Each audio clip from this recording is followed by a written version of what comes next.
And I would write the same, and in many cases I had the same story and just changed the context. And that helped me understand that the mainstream's concept of the news was not exactly our stream, you know. And I began to understand differing criteria for what news is for mainstream audiences and what it is for alternative audiences. And I was writing for the mainstream and the alternative at the same time. And that's essentially what I do, what I still do in a lot of ways. Did you ever officially join the Nation of Islam? Oh, yeah, man. I was, yeah, sure. And I know. You told the story many times on the radio. I was in, I came in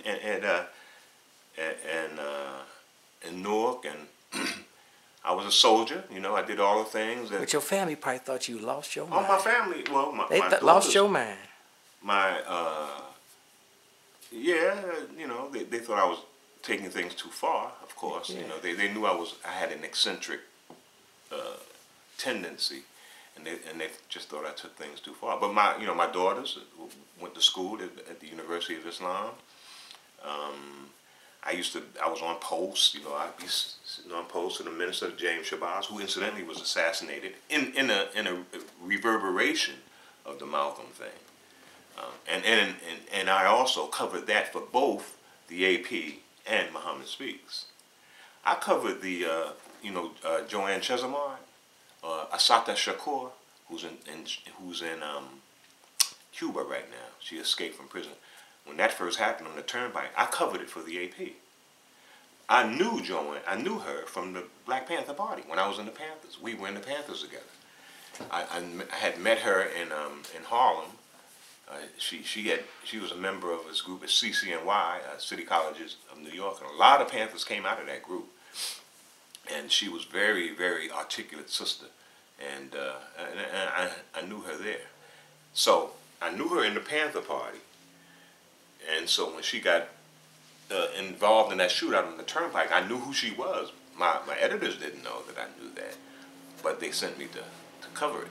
So I covered it for the AP, and tried to be objective in the reporting. For example, she didn't shoot any cop. It was obvious she couldn't have shot the gun, but I could, and I tried to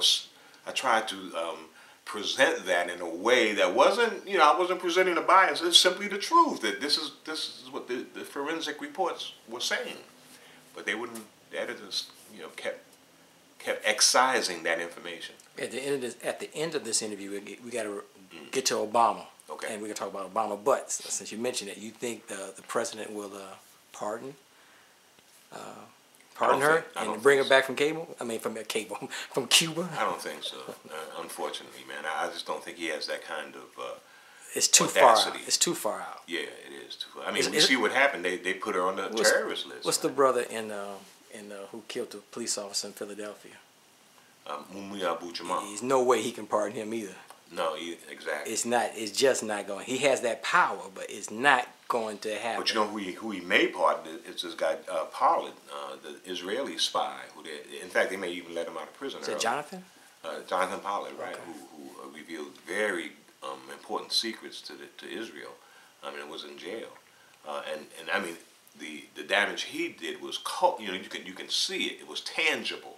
The damage of Assata Shakur, I mean, that's theoretical, and the charge that the murder that she was charged with is tentative. I mean, when you examine it, it's a very specious charge in the first place.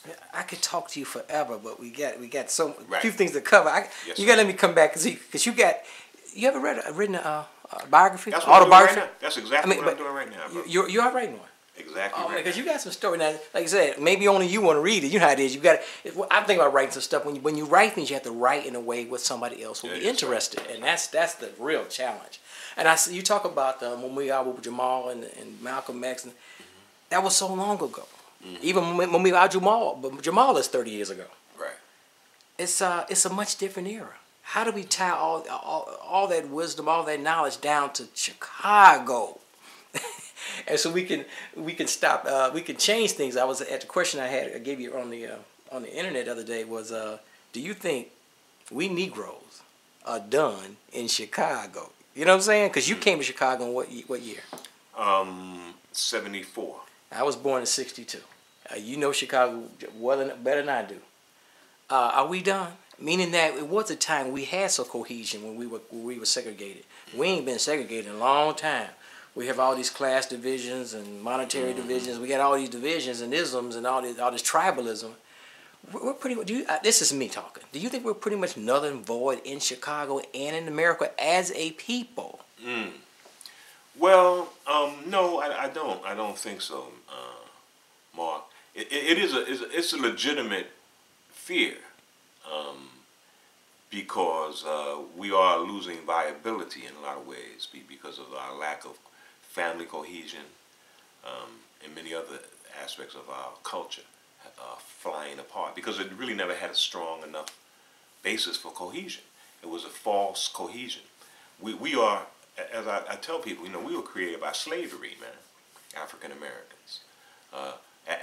We as a distinct ethnic derivation of the African diaspora.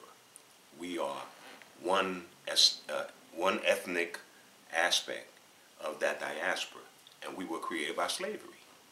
So we are a product of that history, and until we, I think, come to grips with that in a more profound way, we're going to continue to be victimized by that history.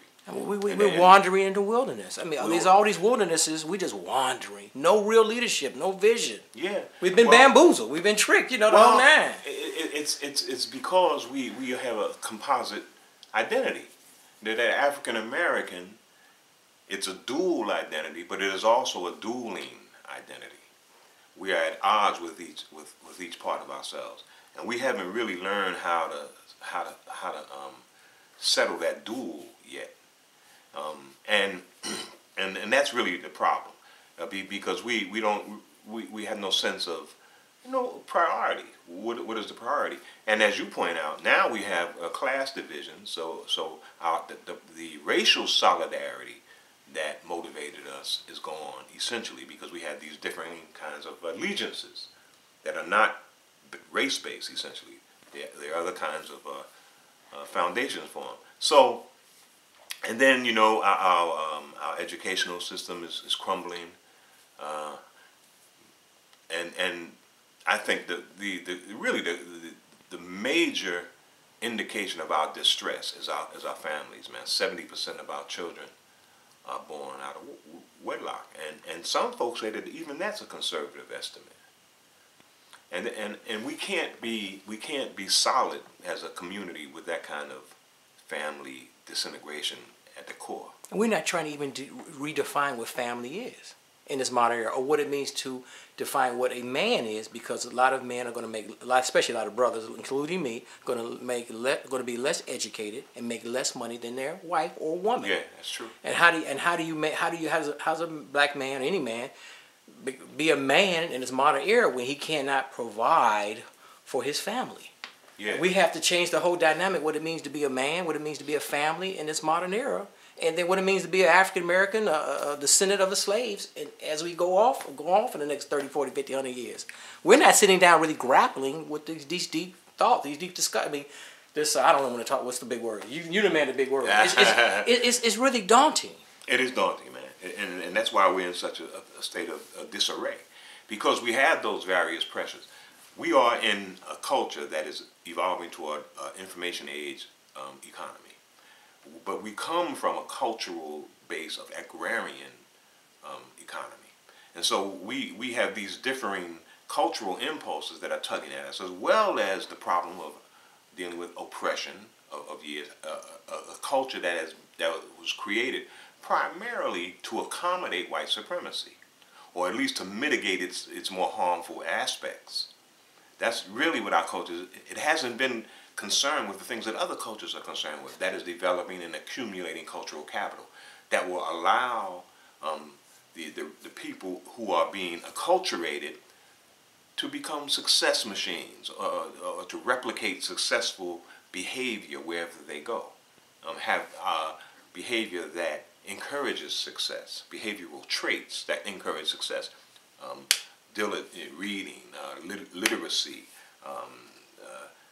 deferring gratification. These kinds of things are part of a cultural inheritance. It's something we never had the opportunity to develop because our culture has been so consumed with accommodating white supremacy or with deflecting white supremacy. And so what we have to do is be more intentional in how we encourage our own cultural development. I don't think we can do that, man, without compensatory resources coming in to bolster us because we've been so damaged. I don't think when you say compensatory, you mean money from the government? That's what I mean. and see, and there's some good white philanthropists. Well, I think it's not even that. This is the case. We are living in a society that reproduces its own dead weight relentlessly. Because we can't do. How can we handle these brothers that we are talking about? These cats were not socialized. They have no. Paul Ryan was talking about the tailspin of culture that we're in. How do we handle these guys without some sort of redirection of our system? And we can't do that without resources, man. And it's for the best interest of this culture. And you make an argument, as you always make cogent arguments. The point is that people have to understand they fought a war, a costly war, the greatest war in blood and a lot of treasure, to keep us slaves. That's right. Or to preserve the Union. So they spent the money they spent a lot of money, a lot of lives to keep us in slavery. It didn't work out. They saved the Union, so the money's going to have to come from the government. Exactly, man. There is no other way. This entire Western enterprise is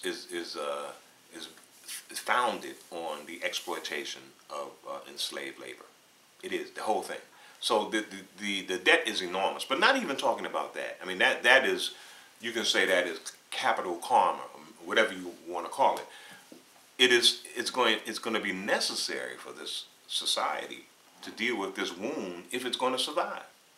It can't continue to reproduce this dead weight because the way it's doing it now is it has this criminal industrial complex, which is like a scavenger. It's sucking up the failure and making some profit from the failure and preventing that failure from weighing down the society in a deadly and lethal way.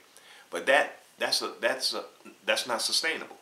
There are diminishing returns with a criminal industrial complex, with a scavenger society. There's going to have to be a change. People they're realizing now. I mean, that it's much more efficient economically to invest in the future. You invest now in the future. It's way better to spend the money for the young man who's in 3rd and 4th grade, young black kid struggling in grammar school. Spend the resources there to help him there, than put him in prison. Much more efficient. Precisely. But you have to address race. In this so-called post-racial society, a lot of us, even Kobe Bryant, has trouble dealing with, you got to talk about race. You have to talk about slavery, and then after slavery, hundreds of years of slavery, 100 years of legal and de facto segregation. You cannot dismiss that. That's right. And so I think that's why it's so hard. Now the president, if he did talk about it, they'll run him out of office tonight.